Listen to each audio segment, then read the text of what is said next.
Welcome to our program. Weekly news is coming from Natural TV, Ankara, Turkey. Today we will discover a lot and various news from the whole world. As we seeing now, I'm not alone. I'm with Islam. He's an expert in international relationship. Let's discover a lot of news.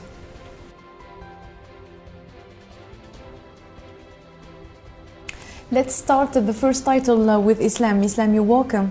Yeah, thank you. Okay, actually my first question for you now, it's important title for today. So we're starting by the Russian S-400, and my first question for you, what's your expectation for this system, for one, and for two, do you think that this system really can avoid the terrorism in Turkey or not? Thank you so much, Ms. Aisha, to talk this very important issue nowadays, what's going on in Turkey. The issue, as you already said, the Russian S-400, I mean, we can say from last 2 months, it was a really very hot issue in Turkey, even also in the world from the perspective of USA.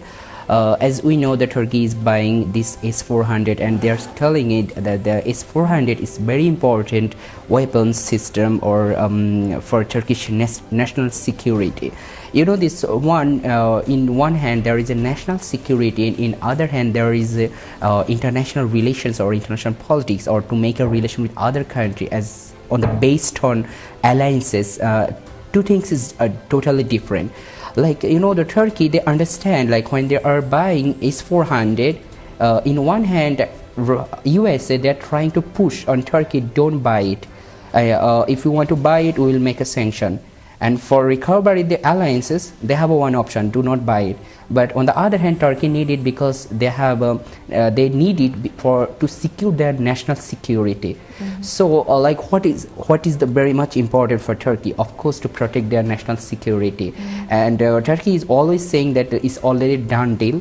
The deal already done previously, so many days ago and before, so they cannot cancel the deal.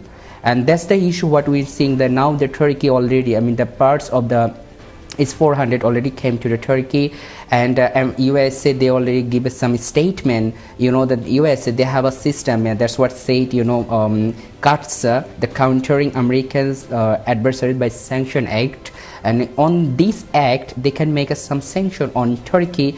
Why Turkey bought these weapons or this system from Russia? You know, this is what USA tried to say there, because if you buy this, we will not sell F-35 to you. You know, like this is a really some kind of dilemma for Turkey itself. On the other hand, it's very much important the Turkish security. So like what is going on, as we see, like Turkey said, like we need to protect our border, we need to protect our sovereignty, because as you know already, the Turkish border, they have so many terrorist threats from specific terrorist groups, like, you know, PKK and SDF, YPG, and those kind of, and even also inside Turkey they have a really domestic terrorist threats like FETÖ. So the overall Turkey needs some kind of system in that way they can protect their country and their national sovereignty and national security, even also the domestic security. So by this means, Turkey has always said that the S-400 is very much important for us. Turkey is also the NATO member countries. You know, before buying this S-400, Turkey requested to NATO to provide them the available or the most effective powerful weaponry system to them to protect their land, to protect their national security from the terrorists. But unfortunately, they didn't get that much response from NATO countries, or especially even the USA. They are the one of the member country of NATO. They didn't even responses. Now, when Turkey is going to buy their this S-400 from Russia, they are telling that you are doing something the motto of NATO, or you are doing something that's what going against the purposes or objectives of NATO. But the Turkey is trying to always, you know, trying to say or depending their buying this S-400 like by this way that we have rights because it's our national people's will. I have to tell you like some background, Turkey and USA relations from the, historically. As you know, this is from last 10 years, especially the after military coup, the general people of Turkey, there was a very good number of research have done in Turkey. For example, one research done by Kadir Has University, and also another research done by SETA. And that research shows like what Turkish people, general people, think about US and Turkey relations. The almost according to this, the Kadir Has University research, 81.3% people, they think that the Turkish people think about USA as a threat for Turkish security. On the other hand, the SETA, they according to their research, is almost more than 90%. Even also, the peoples of Turkey, they think that behind the Turkish military coup, there was a US's hand. And so the overall situation, the Turkey-US relation is going to be, a volatile level, and also in so many areas, the situation is going to be so much, futile level. And it shows like if USA don't look the peoples of Turkey, because as I'm talking with some academicians in Turkey, they also said like the fact that Turkish and American relation to build up or to increase the Turkey-USA relations, USA should think that why Turkey is important for them. Because like Turkey already shows their much time or so much time to USA to make or to build up their relationship. But on the other hand, what USA doing to interpreting the other country's national will, or to interpreting to give their opinion or to burden the other country's national security will. That's really impossible. It looks like the USA making the policy of Turkey. So it's something like a crazy, no in the world when you were talking to respect the other country's sovereignty, to respect other country's national will, and on the other hand we also say about the superpower, or like some big power countries try to impose other countries' national will. It's totally impossible. And Turkey is not like a country, like a small country that the other big country says something and they will oblige to apply this. And even when it questions for national security. On the other hand, I want to add, one more thing, like Turkey and Russian relations. Like, Turkey, when as a Turkey also said, even so many literature also supported this, the Turkey is buying the Russian S-400. It doesn't mean like Turkish fact. I mean, Turkey is buying S-400 as we see, like, and from like US based, or like from their perspective, and also the American Defense Intelligence Service, and also the USM Congress, they try to say this Turkey is moving their alliance system from NATO countries or European countries to the Russia. But the fact is, it's not about this. The relation is fully strategic, because Turkey needs something in which way Turkey can protect their national security. And they got these things from Russia. So it's only the strategic relations. In other hand, we say that there are a lot of problems even still ongoing between Turkey and Russia. It doesn't mean Turkey moved their policy from China, from what's the name, the US or European Union to the Russia. No, it doesn't look like this. The only things that Turkey is making that strategic relation with Russia to protect their national security. Even this S-400 is really modernized weapon system. Like some other countries, India is now making a agreement with Russia to buy S-400. So that's even very good issue for international politics. Like how then US responses to this issue. And on the other, even also the couple of years ago, China also bought this S-400 from Russia. So the overall issues shows us that S-400 is very effective, weaponry and system to protect any country's border and national security from any kind, anti-missile system. That's what it said. So it's not about Turkey. It's about the other countries who want to secure their nation, who want to secure their domestic security. It's very much important for them, and Turkey is not exceptional. Turkey just only doing this to buy this. So for this reason, it's not about Turkey. It's about USA. Do they think like Turkey is important for them? And for me, I mean, from my side, I can say like actually USA, they have a very good option. to make to change their policy, or rather to impose or make a sanction on Turkey, they can do, they can give a good gesture to the Turkey and Turkish people. As I see from the Turkish ground level, from the peoples or Turkish any political parties, whatever it is, secular or nationalist party, in Turkish, in general people or in general parties, every parties, they are against the policy of USA, what they're doing with Turkey. So the USA should think how they can change their gesture to Turkey. And they have an option, I think, like, this now is the third year of 15 July military coup attempt, and if USA can show something positive, I mean, from their side, and if they can, that's Turkey is demanding the one of the most planner of military coup who are living in USA. Turkey demand him to come to back him to Turkey. So maybe USA can make a positive gesture by this way, or maybe they can do some other positive peaceful gesture. They are doing some like work with some terrorist group who are working against Turkey, like PKK and also the YPG. Turkey, USA can give a specific and a clear statement against those kind of terrorist group and work together with Turkey, and it will shows actually Turkish government and Turkish people to make a more good relation, trustable relation between USA and Turkey, because as usually everybody, even itself, USA, they want actually some good positive alliances rather than to make interrupt in other countries' national will. So it's not about actually Turkey from my side, it's about USA to make a relation. And also from the national security side, Turkey needs this S-400, and they already done it, and the S-400 already came to Turkey, and we will see what will be the future actually, from which perspective and from which way USA play the games, and how the Turkey sees the USA policy towards them. Yeah, thank you so much. Yeah, you're welcome. Continues with the second title. It's extremely important, as we see by the picture. Actually, it's a painful event in Bangladesh. So a lot of human and material damages. Actually, do you have some details about it?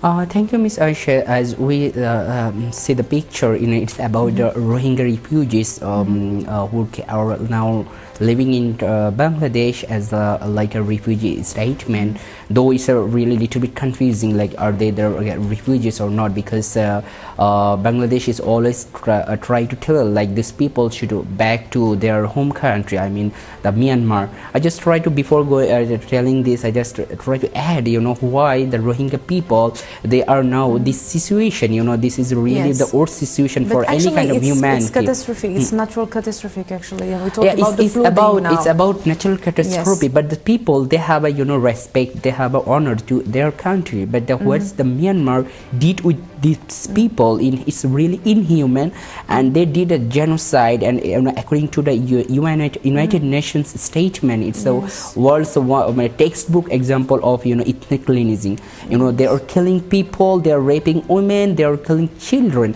So like the whole situation, it makes the worst for them to live in their home country, I mean in their national country, the Myanmar. Now they are living in Bangladesh, and I want to mention you that in Bangladesh is also very populated country and very small countries. It's almost 163 million people are Bangladeshi as a Bangladeshi, and now the almost 1 more million registered is almost 1 million, and more than 2 million actually Rohingya people now are living in this refugee camp. And but I think that the role of organization like UNICEF and a lot of another kind of this organization, now they will make really a great important role for helping them. So what do you think about it? Yeah, they are working. They are working. This just imagine like the international organization and whatever the civil society or like this kind of humanitarian organization working in all over the world, like in Syria, Iraq, Libya. So this is not the solution, you know, for refugees or like for the people who are, you know, living in other countries as a refugee or as a migrant, and they should back to their home countries, and they should stay their home country in a secure and a safe level. And for these people, yani, it's not their life actually.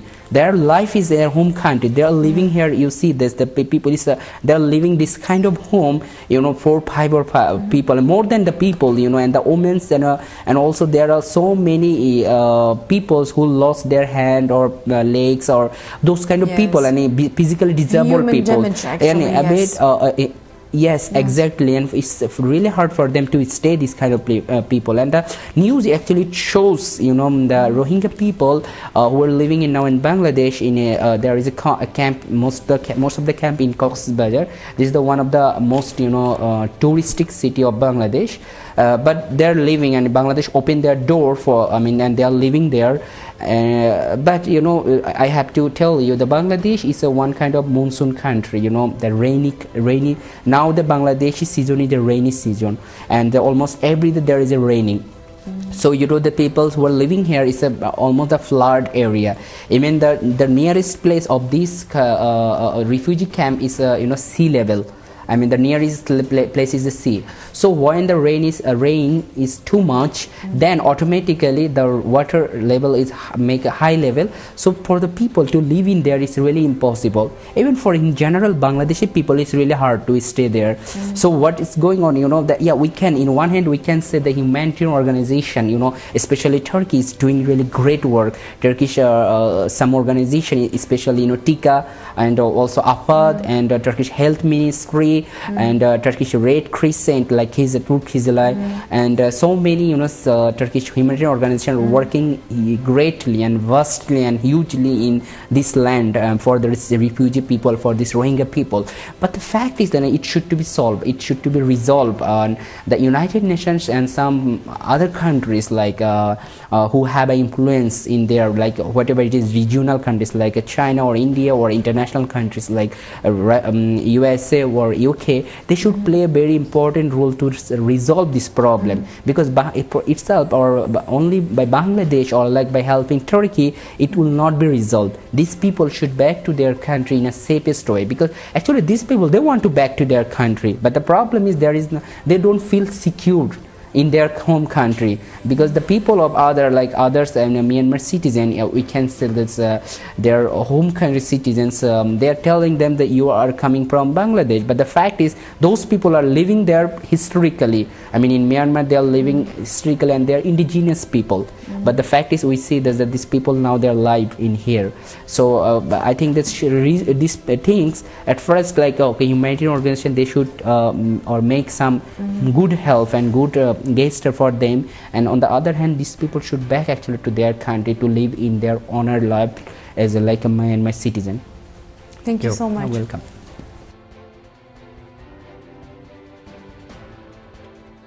Actually, Islam, it's among the exclusive title today.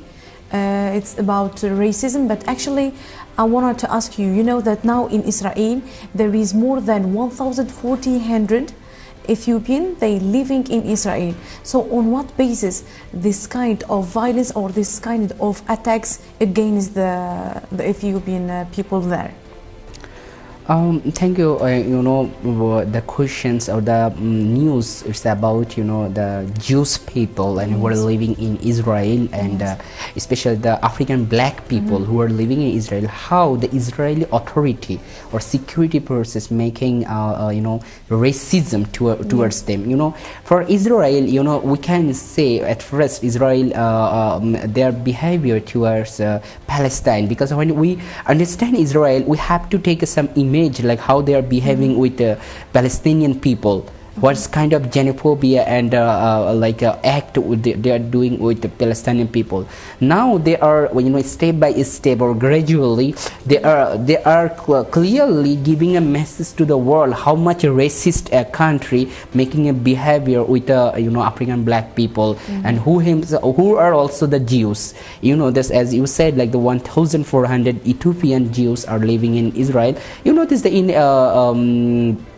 like Israel, most of the people, they are coming from so many countries, like from European countries, from African countries, from like North American countries, South American countries, and who are Jews, identified as their religious values as a Jews. They are coming to the Israel, and as Israel as a state, as a Zionist state, they always say that the state will be open for all its Jewish people who are living in any corner of the world. They are welcome and they are invited and to stay in a Jews as a secure level, whatever they are occupying the Palestinian land, and kick them from their homeland. And as we see, when the Jewish people who are coming from Africa, as you said, the Ethiopians, these Jewish people, as we see in the picture, it shows like how they are acting with them. I mean, actually, this incident happened, with one girl, the Solomon Teka, the security. I mean, he's even not in his duty. He just make this kind of behavior with her. I mean, and it's very normal things. Even last couple of years ago, months ago, that it was shows to the news that how the Israeli white people are making a racist behavior with the Israeli black people. Both are the Jews. So it's very clear actually that this Zionist state, I mean, their attitudes and their attitude xenophobia or racist attack towards Palestinian people is not enough for them. They are even also doing the same behaving, and started to same behave with the Jewish black people, because to them the standard level of Israeli citizenship or Israeli level, it's only white people, or like who are coming from Western based countries like European Union or European based countries or North American countries. And other countries, whatever their identity, whatever they are Jews or not, they are behaving like this way. Thank you so much. Yeah, you're welcome. Okay, let's continue with you, Islam. Actually, my first question for you about this title: what is the plan for Recep Tayyip Erdogan about the European security and stability?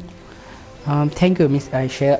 Just to tell about this issue, as you said, the Turkish president, he went to the Bosnia to attend this one of the program, and it's about the Southeast. As you see, this about the Southeast Asia, European. Especially in his speech, he said it's invaluable. Actually, and he said in his speech, and this speech actually was giving in the Southeast European countries cooperation process. The CCAP, the name of the organization, and he gave some speech like how much Turkey as in herself or itself make a good contribution to the European Union to make a stable security level for their security. I mean, like what he tried to mean, this the Turkey, they stop the migration or migrant people, even also the refugees who are trying to go to the Europe to stay there. The Syrians, for example, the 3.9 million as a registered Syrian people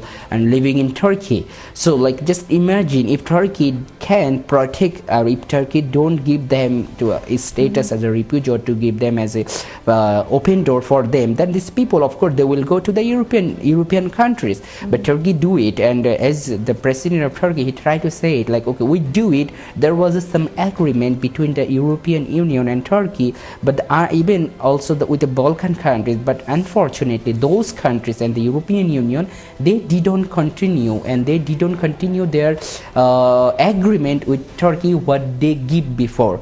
They said, okay, like European Union, they have some statement about these things with Turkey, like, okay, these refugees who are coming from Syria or who are coming from other countries as irregular migrants or illegal migrants or like refugees, they can stay in Turkey and they will pay to them as like the everyday food, or those can be in the monthly money or something for the family of that refugees, or per person they will pay something.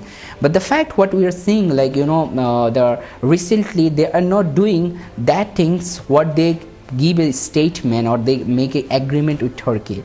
And that's why actually the Turkey and Turkish government are seriously fed up with on European Union and European countries and also the Balkan countries, and he tried to mean it like how much we are giving, we did for European Union. It's really invaluable because of, especially for the European countries' security. Thank you. Thank you so much.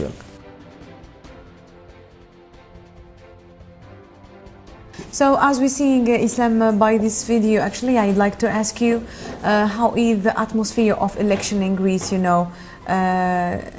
a big event in Greece. So do you have some statistic? How is going actually there?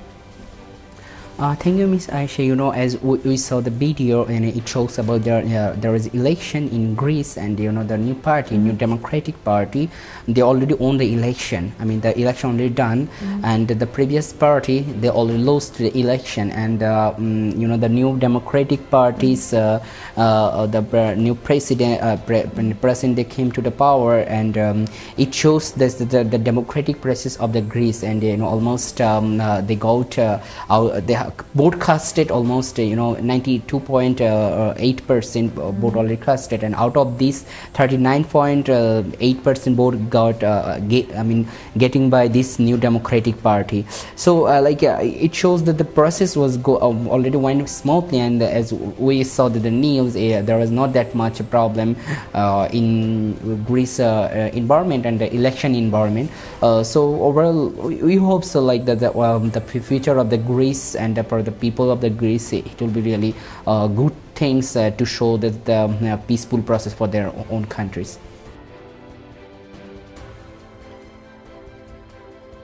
As we see by this video, actually it looks like a meeting, it's an official meeting. They try to proposing the issue, the problem of Armenian government, and which kind of problem they facing now. The meeting actually it was happening. The terminology to use about the genocide. That's what some scholars and some countries they are recognized, like the previous Ottoman Empire they used genocide with Armenian people. The fact is that the Swedish minister she tried to tell to it's really hard for them to establish this news and these things as like a genocide happened with Armenian people. It was happened in the time of First World War, and as she said, and also so many scholars said, and there was no evidence and established evidence said like there was genocide happened. And from Turkish side they always said that there was no genocide, because in the time of First World War there was a war between Turkey and some other allied forces like Russia or England or some countries, and those people in Eastern Anatolia, that's for example what we are seeing, the Armenian people, they supported the Russian people. And there was a war between the Turkey and the Russia and also these Armenian people. And just imagine, and in that time if it was happened, it's like one state, like for in a state, if the number of peoples are against of the state, then they have to take some initiative. But Turkey is always said it was not like a genocide what some other countries tried to establish against the Turkey. Even also in that time there was a war, and both of the countries lost their lives, from Turkish side and also from Russia or like Armenian side, and they lost. I mean everyone's lost their life. It's not about the one countries, like they are killing people in there. So from Turkey they are always say okay, they invite to the Armenians and all other historians to research on this. Actually, is there any evidence genocide happened there? But as we see, some countries like especially European countries and Western countries, they try to say and establish this genocide in their parliament. Turkey did the genocide against Armenia.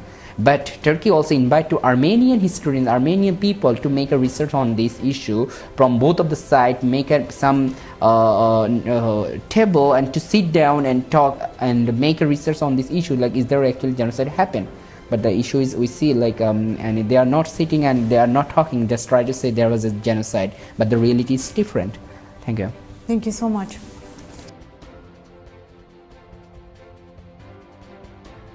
As we know, Islam, since 3 weeks, actually, Algeria, we have been recording a lot of manifestation, and the situation in Algeria, it gets more and more worse. So what are the causes to affect the situation, and why the situation, it gets more and more increasing and higher? Especially, we know that the Algerian president Bouteflika, he make an international dialogue, but it doesn't work. Yeah, the situation as we see, you know, it's not exceptional as we see the most of the, you know, tyrant and authoritarian countries background, you know, like what we saw in Egypt, what we are seeing in Sudan, or even also the situation of Libya, or this other most of the countries, you know, this the things happen because the tyrants government or authoritarian government, they are not willingly to give their power to the civilian government, and that was actually happening in Algeria. Algeria is not exceptional in this case, but yeah, we are hopeful because, like, you know, there was now they try to make a dialogue to try to make a minimize this to make an election, and I hope that the Algerian people they will find some solution by this way, by through the dialogue and negotiation, because otherwise it will be really hard to deal with the military or to deal with the authoritarian government. I mean, to establish the civilian government, it is better to make, you know, some dialogue and negotiation to establish to make an election, to make some process. In that way, in that process, the people or civilians can go to the power, and what we are trying to tell actually democratic process, and the democracy is really important for Algeria and also the other countries who are facing the same instability and crisis in their country. And we hope for the best for the Algerian people. Yes, thank you so much. Yeah.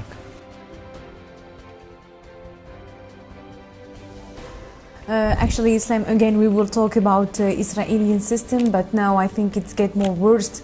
Actually, you know, as we're seeing by this video, it likes a separation in this village. So, on what basis they make this one? When it comes to talk about Israel, you know, the fact is normally came, you know, and it's almost established terminology what we can use for Israeli is it state. Kind of actually is it kind of racism, this one, or not? It's more than racism, you know. That's what they separate the village in two parts. Yeah, that's what, you know, the academicians and also the scholars said. Israel is an apartheid state. You know, the apartheid is you know, previously and historically used for Africans black. You know how the African, South Africa, especially South African white, use the behaving with the black Africans, and the same thing actually Israeli is doing with the Palestinian people.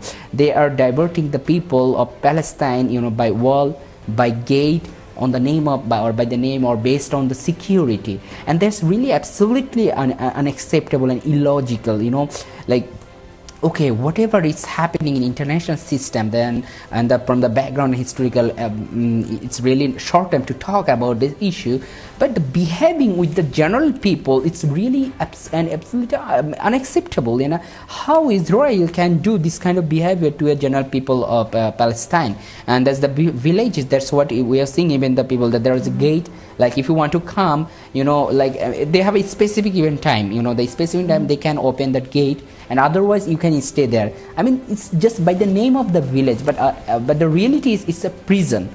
The peoples who are living here, they have some rules. They have to do everything according to the Israeli security forces rule. So the overall situation, the peoples who are living there, is not life for them. They cannot stay there like what we are saying. There's the at least standard of life. I mean, they don't have this kind of standard, and the behaving done by the Israeli forces is really, I mean, even also from the base of international law or international negotiation and this mediation or so many areas, is totally illogical and unacceptable. And this behaving, what Israeli doing with Palestinian, I think the history will not forget about this kind of effort thing, and this kind of xenophobia and racism with the Palestinian people. Thank you so much. As we're saying by these pictures, like signed in some cooperation, and exactly, that Nigeria, they increasing trade between Nigeria and Africa. What the benefit that they can bring it to their country if we make this kind of cooperation? Actually, it's economic, especially. Yeah. This actually is about the trade bloc, yes. And they are making some trade bloc and yes. economic bloc in African countries, yeah. initiated by the Nigerian president, the Buhari. And it's of course, in one hand, it's a really great initiatives. The Africans, they should take those kind of initiatives. Africans, they have so many common things, and this trade initiative, this is very much important to develop the African countries, to develop the African life standard, Africans facts and the reality, and the things, like by this way, the economic development and making a trade bloc, the other African countries make a business, like what European Union are doing now. So they think, except Eritrea, the country, they didn't make a sign in this trade bloc, yes. But most of the African countries, they are agree with these things, and I'm sure like those things will make or will give a more hope, more fantastic work for African countries, and it will I feel like it will not be confined only for trade, and it will more go far behind us, economy. It will make a security level bloc, which means they make another side, another factor more and more strong. Maybe it can be political, social, and the economy. Yes, they can affect the other all factors. Areas. They can increase the relationships by this way, by this block system, by this agreement. Yes. So we get the finish of our program today. Thank you for being with us, and thank you for your attention, leaving the information always on Natural TV, Ankara, Turkey.